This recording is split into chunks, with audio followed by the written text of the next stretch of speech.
September 11, 2001, New York City. A beautiful September morning turns into a nightmare. Millions watch as the world changes forever. Two aircraft used as missiles to force an apparent agenda. We've been told people from thousands of miles away hated our freedoms and our way of life. That they hijacked 4 aircraft, 2 which they managed to navigate to lower Manhattan, with the intent to cause extreme damage to our freedoms and way of life.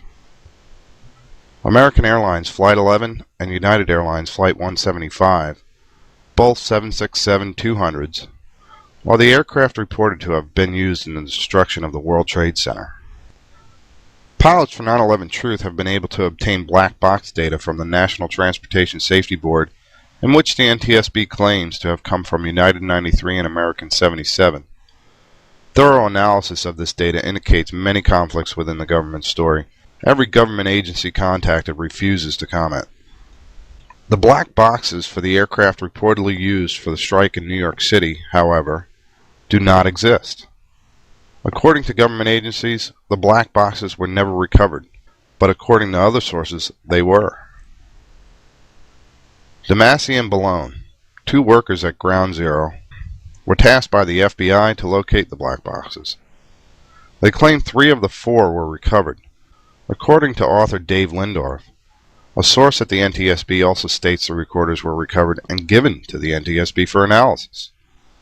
The story dead ends there, as all government agencies, including the NTSB, now deny the existence of these recorders reportedly found at Ground Zero. What could these recorders have told us? Flight data recorders are built to withstand 3,400 Gs and temperatures of 1,100 degrees Celsius.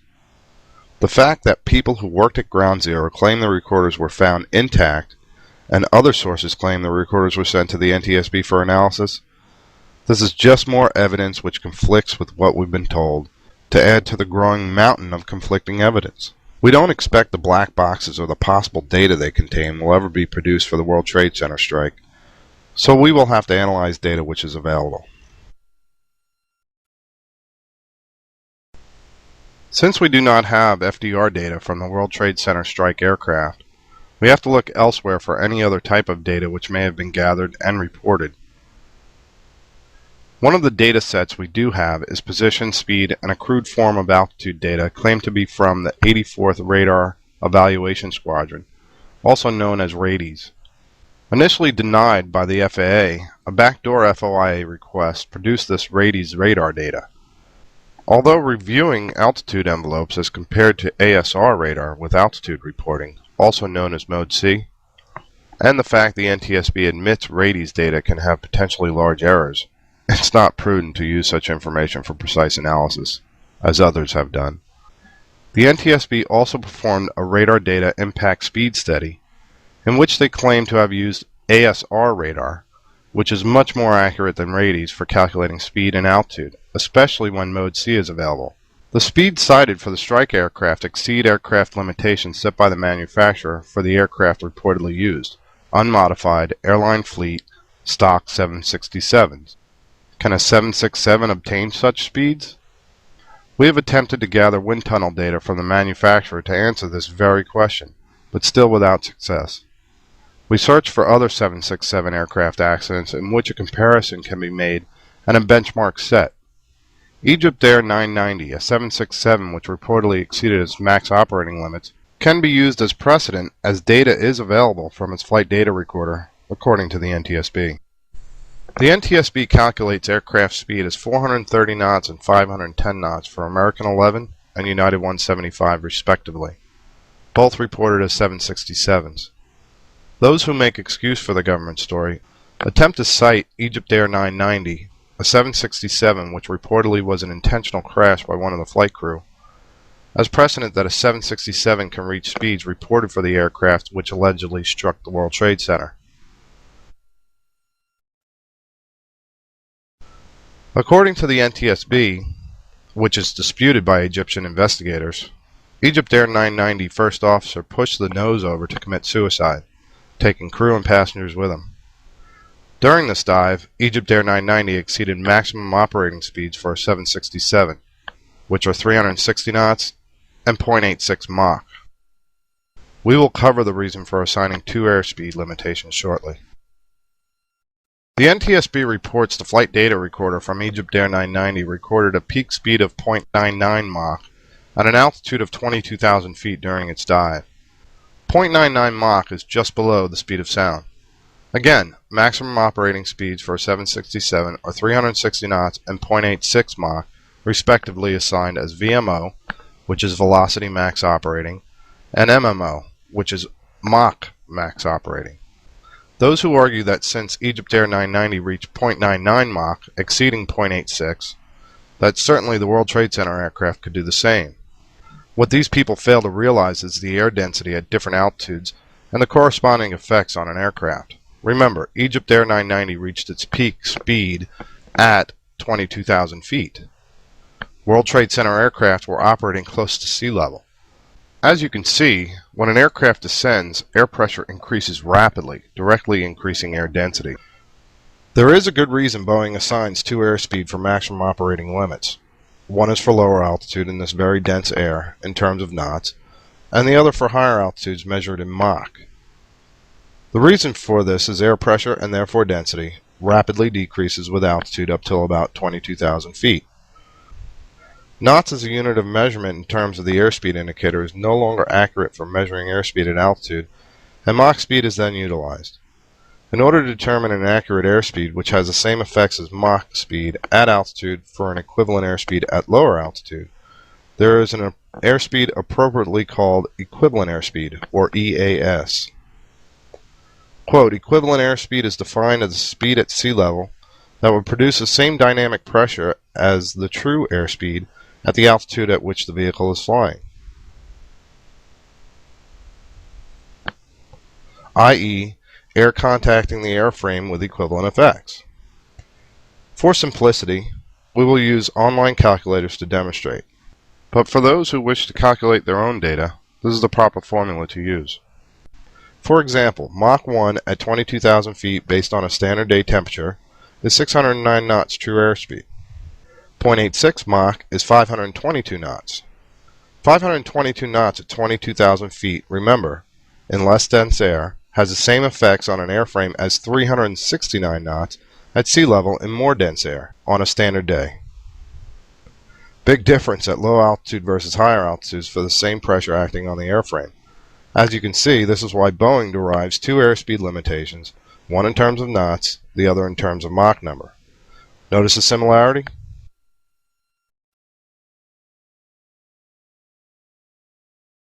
Again, according to the NTSB, the alleged United 175, reported as a 767, reached a speed of 510 knots. An experiment was allegedly performed in a 767 simulator to observe if such an aircraft can obtain United 175 reported speeds at low altitude. We say allegedly as no information was given to confirm such an experiment took place. However, they claim they were able to accelerate the simulator to 0.86 Mach at 2,000 feet, which is 568 knots for this altitude on a standard day.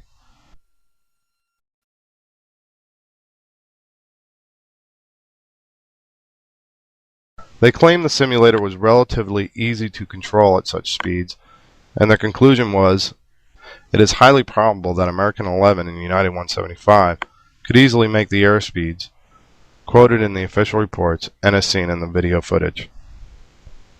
They also make the claim 0.86 is the max operating speed for all altitudes, ignoring max operating speed set as 360 knots by Boeing for lower altitudes.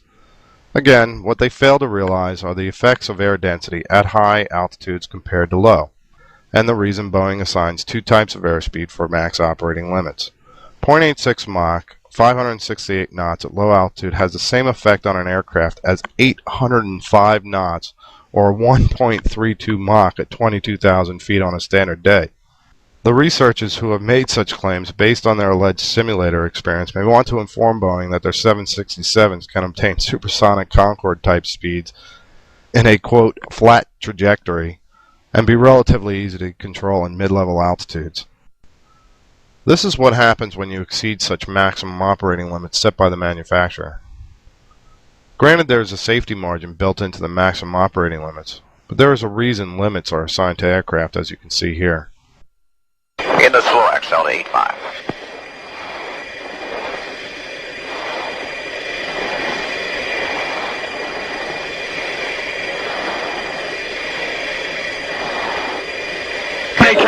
Terminate. Knock it off. We lost it. Since there are such margins of safety built into such limits, and Boeing has not been very cooperative to share wind tunnel data in order to determine when the aircraft start to break up in flight, we do have data to use as a benchmark from the National Transportation Safety Board. Again, according to the NTSB, Egypt Air 990 reached 0.99 Mach at 22,000 feet as its peak speed in a dive. 0.99 Mach is 603 knots at 22,000 feet, and its equivalent airspeed is roughly 425 knots at or near sea level.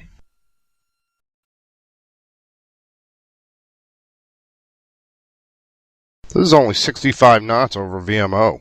Again, according to the NTSB, United 175, the aircraft which allegedly struck the South Tower, reached a speed of 510 knots, 150 knots over its max operating, and the equivalent of 85 knots, that of Egypt Air 990. Using Egypt Air 990 as precedent, it is impossible for the alleged United 175 to reach 510 knots, period. Let's see if United 175 could have continued control flight at such a speed. Remember, those who conducted the alleged simulator tests claimed that the aircraft was relatively easy to control at 0.86 Mach near sea level. According to the NTSB and reports, Egypt Air 990 had 2 significant debris fields telling us the aircraft broke up in flight.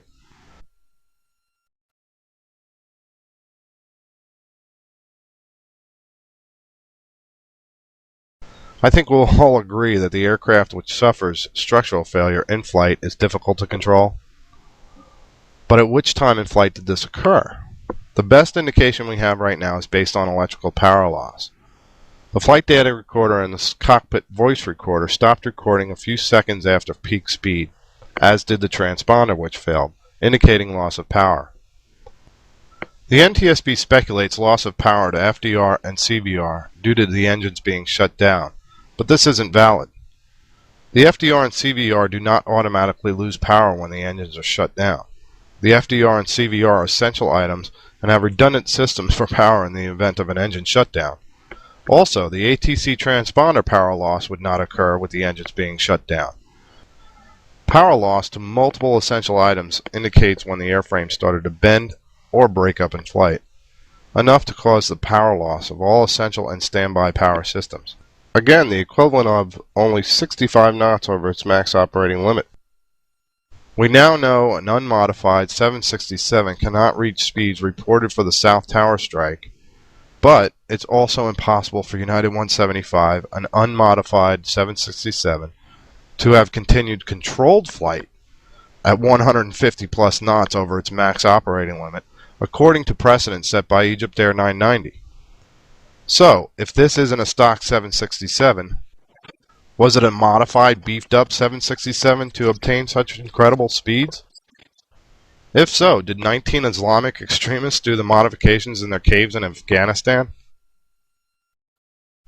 The only other possibility here is that the NTSB data for Egypt Air 990 is false, combined with the NTSB calculated radar study for United 175 is also false. If you believe this to be the case, this has grave ramifications for flight safety, and you should think twice about getting on your next flight. Clearly, the simulator used in the reported experiment, if in fact such an experiment was performed, as it's only hearsay at this point, was not calibrated with any type of crash logic and allowed speeds equivalent of breaking the sound barrier for a 767 in mid-level altitudes. It's interesting to note, the individuals who conducted the simulator experiment also claim the destructive speed for a 76 or 757, as stated by Boeing, at sea level, is approximately 420 knots. This is consistent with Egypt Air 990 power loss when calculating equivalent airspeed. Yet the researchers also claim the aircraft was easy to control at more than 150 knots over max operating. Do these people even understand their own research? Apparently not. Cockpit simulators are not meant for simulating aerodynamic stress on an aircraft. Cockpit simulators are meant for practicing profiles and emergency procedures for pilots. For example, there is no possible way to precisely simulate the effects of real-world G-loads in a cockpit simulator. You're always at 1G. For aerodynamic stress, wind tunnels are utilized for more accurate simulation and measurements. Using a cockpit simulator to measure aerodynamic stress is like using a compass to determine your altitude. Pilots, when training in simulators, practice profiles well within the limits of the aircraft.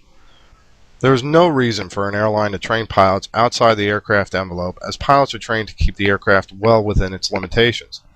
The reason for crash logic not operating on a simulator could be numerous, with the leading candidate most likely being cost. But it is also interesting to note, the simulator researchers claim to have pulled the overspeed circuit breakers so they wouldn't be annoyed by the overspeed warnings. Did the researchers unknowingly pull the crash logic for overspeed on the simulator? It appears so. Now, one could argue that the speed reported for United 175 was a ground speed, and that you cannot compare a ground speed to an airspeed. This certainly is a valid argument, and perhaps would be a good argument if the winds were out of the south at almost 90 knots, giving United 175 a push to the south tower. But the fact is, the winds were mainly from the north, northwest, and light. If anything, the airspeed of the target which was observed impacting the south tower was more than the ground speed, making it even more unlikely it was an unmodified 767 or United 175. Now for the real eye-opener, as we check United 175 reported low altitude speeds as the equivalent Mach number at altitude. Again, the airspeed which was reported for United 175 is 510 knots near sea level. At 22,000 feet, the speed needed for the same effects on the airframe is 722 knots, or Mach 1.19. Again, I guess Boeing builds 767s capable of supersonic flight at altitude and still controllable to hit a 208-foot wide target with a 25-foot margin for error. American 11, the aircraft which was reported to have impacted the North Tower, was traveling at a lower speed according to the NTSB. The speed reported for American 11 is right on the edge of in-flight structural failure using EgyptAir 990 as precedent. The speeds reported for this flight do look possible, but certainly not for the alleged United 175, again using EgyptAir 990 as precedent. The conclusion is there are many different speeds reported by different agencies for the World Trade Center strike aircraft. We use the speed reported and calculated by the agency with the most experience on such a matter, the National Transportation Safety Board. Those who make excuse for the government story must reduce such speeds calculated and reported by the NTSB to under 420 knots for both aircraft in order to maintain their theory. United 175 speed reported on its approach to the South Tower has the same dynamic pressure effects as supersonic speeds at a modest altitude of 22,000 feet. American 11 also experiences dynamic pressure above Mach 1 at 22,000 feet according to the data. American 77, a 757, the aircraft which allegedly struck the Pentagon, also experienced the same. Although other factors come into play in the transonic ranges, dynamic pressure is dynamic pressure. Math doesn't lie. Of course, this is all according to the speeds reported either by ASR radar or FDR data. Again, only two possibilities exist. Either speed data obtained from various sources is inaccurate, and therefore flight safety is in jeopardy and has major ramifications for the airline industry, or the aircraft observed are not the same as the aircraft reported, in which case the story we've been told by the 9/11 Commission is a lie.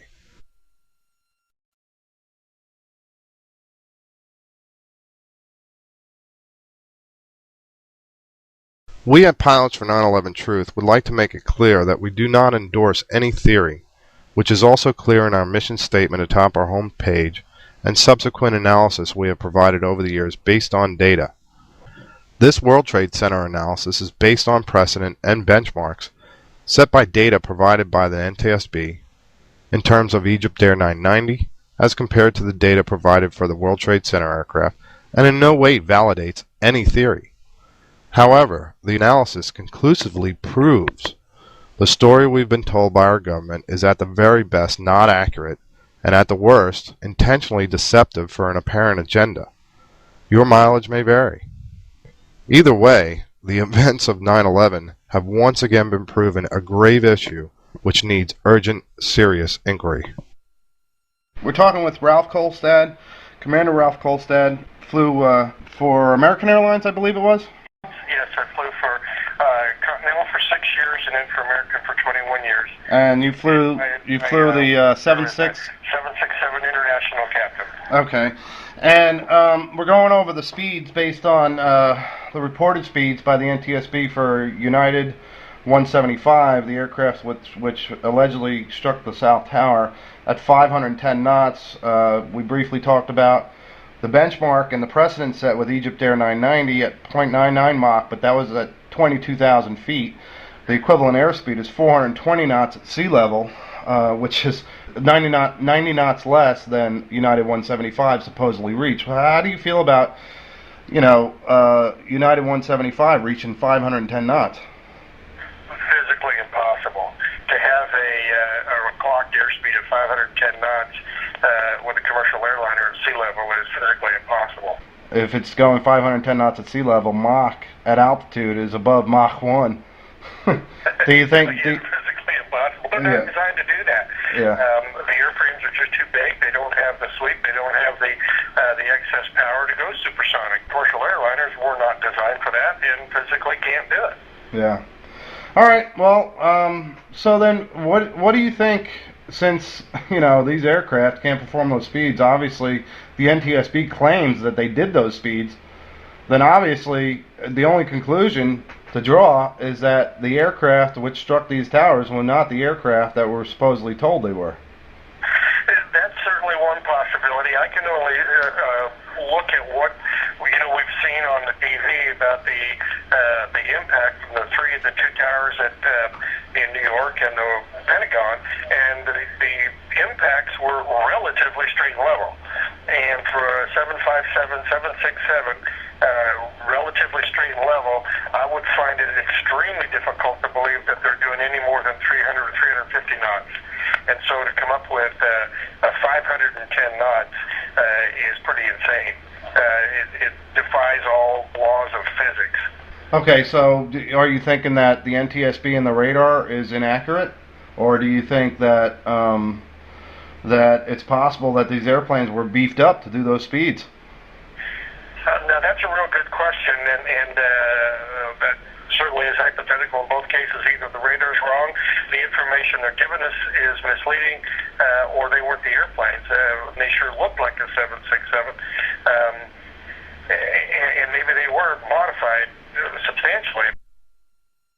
The following interview is with Rusty Amer, a 75767 captain who flew for United Airlines and has been a captain on the actual aircraft reportedly used on 9/11. This is what Rusty had to say about the NTSB speeds reported of the exact aircraft he has logged flight time. And you've been with us for quite some time, and I thank you for speaking out, my friend. You're quite welcome, Rob. The alleged United 175 that impacted the South Tower was at 510 knots. And, comparing that to Egypt Air 990 at 0.99 Mach, which was at 22,000 feet, the dynamic pressure equivalent at lower altitude for that is only 420 knots. And this aircraft supposedly broke apart in flight. At that kind of speed, even if you can get a 767 up to 510 knots, which is very, very doubtful, I think it's impossible to get that kind of speed on any commercial airplane. Even if you could. Well, the Concorde can reach those speeds, can they not? I don't think so. Not the Concorde. Not at sea level. Oh, at sea level. Oh, good point. So, to get an airplane, especially an old 767 that this United aircraft was. Which, by the way, you have time in this aircraft, don't you? Yes. To me, it's impossible.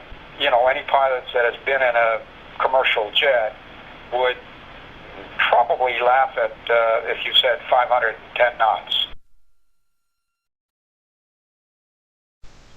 Imagine trying to park your car in a garage at about 150 miles per hour without hitting the sides of the car on the opening of the garage. As you can see, the operator of the vehicle needs to be very precise. Considering the best hijacker pilot was Hani Hanjour, and he wasn't allowed to rent a Cessna 172 single-engine propeller-driven aircraft due to the fact he couldn't control it at 65 knots, it's highly unlikely a pilot of less capability could control a heavy jet, zero training in type aircraft, at almost 10 times the speed, with about a 25-foot margin for error each side of the wingtip. The width of the World Trade Center is 208 feet. Wingspan of a 767, 156 feet. Here's a better example. Ever been to a Jiffy Lube or a similar place to get your oil changed? You drive in, stop, they change your oil, you keep driving straight to drive out. Now imagine driving through that narrow opening at over 150 miles per hour without scratching your car. However, you are familiar with your car. You have many hours operating it. So this scenario isn't quite the same. Now imagine yourself behind the wheel of a tractor trailer for the first time attempting the same maneuver. Could you do it? This is an interview with an experienced FAA check airman for his airline. What this means is that he flight tests and passes or fails pilots at his airline. Dan Gavados attempted to duplicate the World Trade Center attacks in their simulator in the weeks following September 11th with his line pilots. These are pilots who already have thousands of hours and can control large transport category aircraft at high and low speeds, not to mention a 172 at 65 knots, unlike the, quote, hijacker pilots. This is what Dan had to say when attempting to duplicate the attacks. And after their sim training period, I said, hey, guys, let's try something. Let's see if we can hit these buildings like we saw happen. Yeah. And this was in a 737, and a smaller, a lot more maneuverable airplane.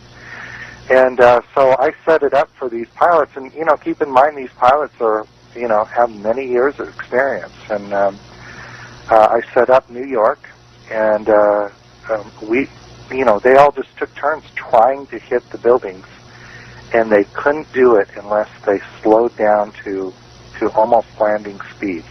Wow, they could do it. I didn't know that. Tell me about that. That's incredible. Yeah, and they could not hit those buildings. At the high speeds, they couldn't do it.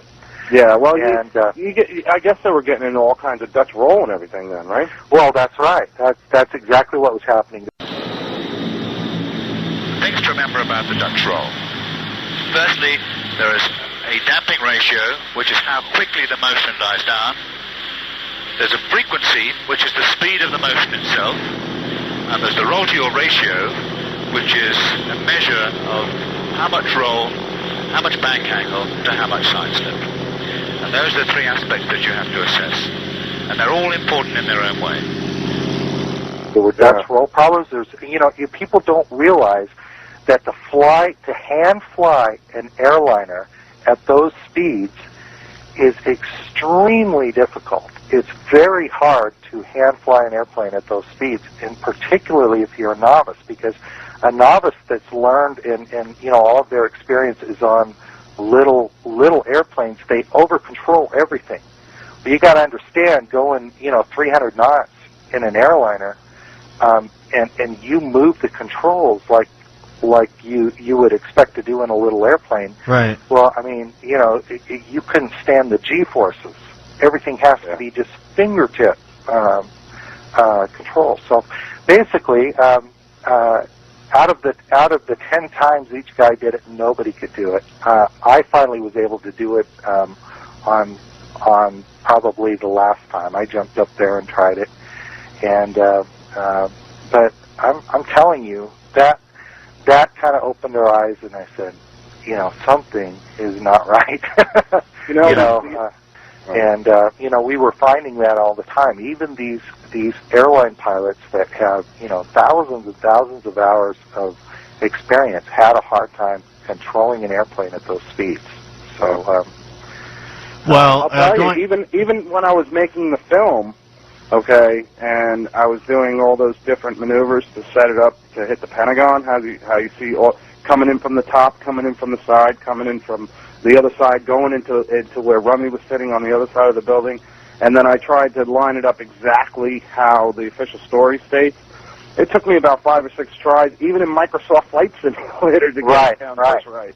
Landing speeds are about 5 times less than the speeds reported on 9/11 at the World Trade Center. The interviewed pilots were able to impact the World Trade Center as done on 9/11 on first attempt at landing speed. It's a whole different animal when attempting to do the same thing at more than 150 knots over maximum operating speed for the type aircraft. The slightest pressure doesn't even have to be an actual movement on the steering wheel or what we call yoke will produce very large changes in aircraft direction, or even structural failure. The government wants us to believe these hijacker pilots whose best pilot couldn't control a 172 at 65 knots, had trouble landing it, and then they got 3 aircraft completely inside an object with margins for error that didn't exceed 33 feet in the case of the Pentagon, or 25 feet in the case of the World Trade Center, at over 400 to 500 knots? You decide. And you were talking about how hard it is, even at landing speeds, to hit a small target. So talk a little bit about that. What you were saying with, I guess, an aircraft carrier? Yeah, we had a program in our simulator, one of the simulators at United, that some WizKit had put in, where you could technically take a 757, take it over to San Diego and try to land on an aircraft carrier, and just for fun. This obviously was not a part of training curriculum. And now, were you flying the 7.5 in the sim or the 7.6 at that time? This was a 757. Okay. Which, as you know, much smaller than a 767. But we were both qualified on both aircraft, 767 and 757. Would you say that the 7.6 or the 7.5 is more maneuverable? 7.5 is more maneuverable, obviously. Okay. Especially at light weights. So tell us about your experience in trying to hit this aircraft carrier. We had just finished our PC, me and the co-pilot. And PC, for those out there, is our 6 months proficiency check at that time. And I think we did a good job in the check airman. We had a little bit of time left, and he kind of wanted to reward us. He said, "Would you like to go land on an aircraft carrier?" And we went over took the airplane over to San Diego, and we tried to do some touch and goes on this aircraft carrier, which was pretty fun for us. And first time the first officer tried, I think he made about 4 approaches, try to land that thing on the aircraft carrier. And mind you, this was a very light aircraft. In other words, nowhere in heavy weights. So our approach speeds were pretty low. I want to say around 120 knots or so, which is quite low. The lower airspeed, the better and easier to obviously handle and maneuver it. Yeah, sure. You're basically going behind the power curve to, doing a short field landing in a 7.5. Yeah.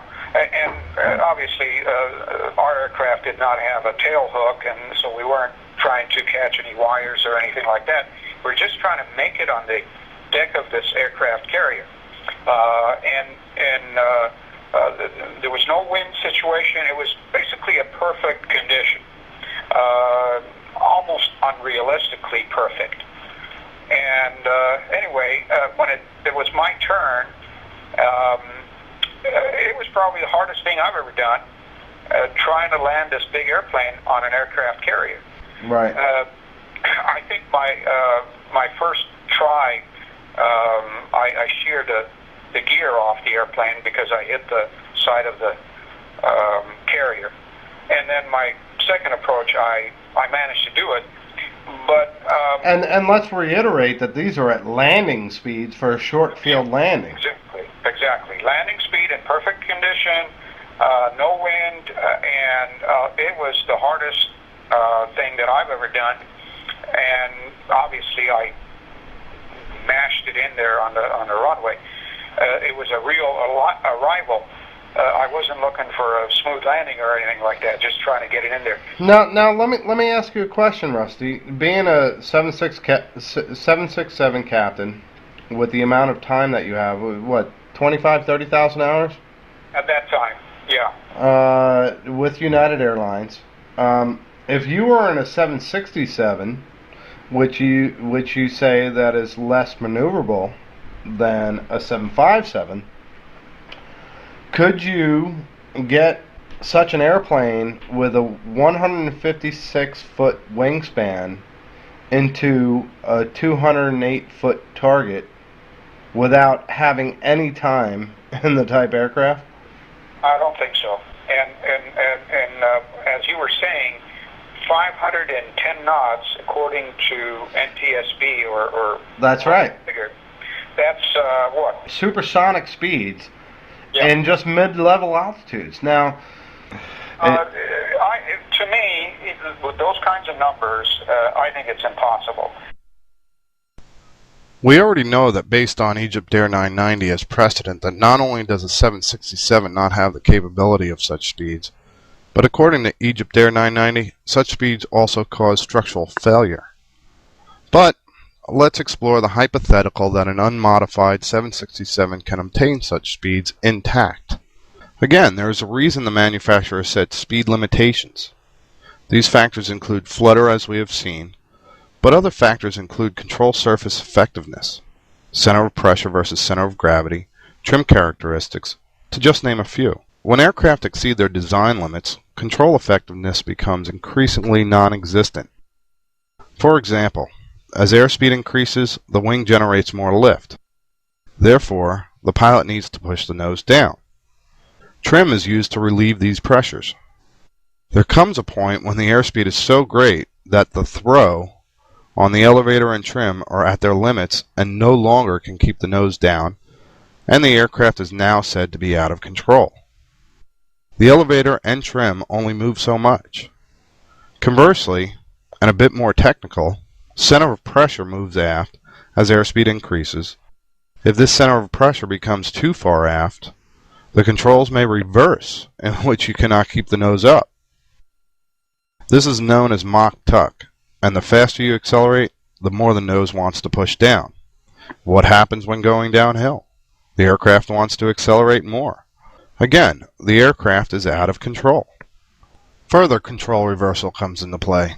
Ailerons are used to turn an aircraft. One goes up, the relative wind hits it and pushes that wing down. On the other wing, the opposite aileron is moving down to push that wing up. At excessive speeds, the down aileron grabs more air from the relative wind and actually causes more drag, pulling the aircraft in that direction, opposite the turn. The pilot wants to turn right, but the aircraft turns left. This is called control reversal, and again, the aircraft is out of control. These are just some of the basic reasons manufacturers set airspeed limitations for an airframe. Again, hypothetically speaking, even if the structure remained intact at such excessive speeds, could these hijacker pilots counter such factors? Perhaps this is just another reason why so many experienced aviation professionals are raising their red flags on the government story, and the list grows. Bottom line, it's highly unlikely the damage done to the World Trade Center and the Pentagon was caused by the reported hijackers in which their best pilot could not control a single-engine Cessna at 65 knots. Some like to argue that since the World Trade Center buildings were some of the tallest in the world, that the buildings make an easy target to hit with a commercial airliner. Navy pilots take pride in the fact that they are set apart from other pilots since they perform operations from an aircraft carrier with very small margins for error. Navy pilots know the skill it takes to hit such a target, even at landing speeds in highly maneuverable jet fighter aircraft. It is contradictory to suggest that the World Trade Center is so large as an excuse for hijacker pilot ability, while at the same time taking pride in some of our best pilots who use almost the same size target to tout their stick ability. Combine that with the added controllability factors at high speeds and dynamic pressures, it is absurd to think these hijacker pilots who couldn't control a 172 at 65 knots could easily hit their targets, completely and thoroughly, especially being 3 for 3. Pilots for 9/11 Truth have now analyzed the aviation aspects for each event which occurred on 9/11. The Pentagon, Shanksville, Pennsylvania, and now New York City. Thorough analysis proves what we've been told by the 9/11 Commission is a lie.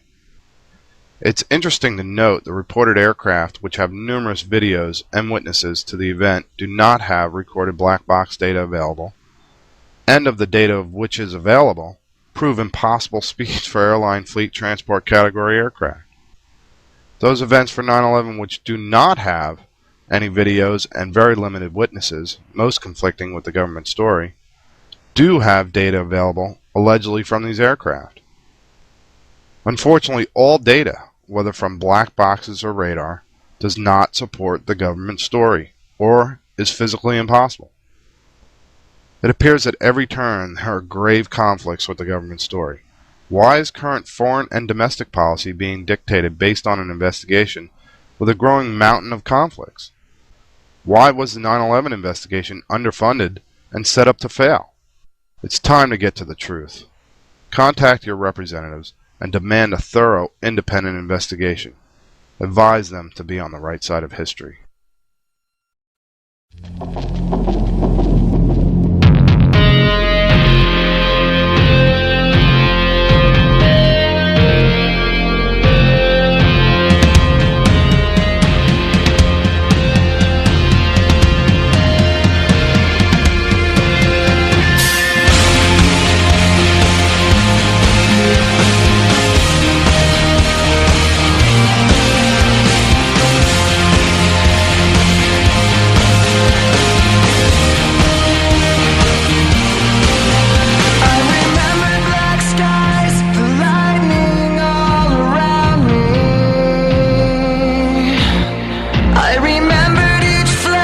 As time began to blur,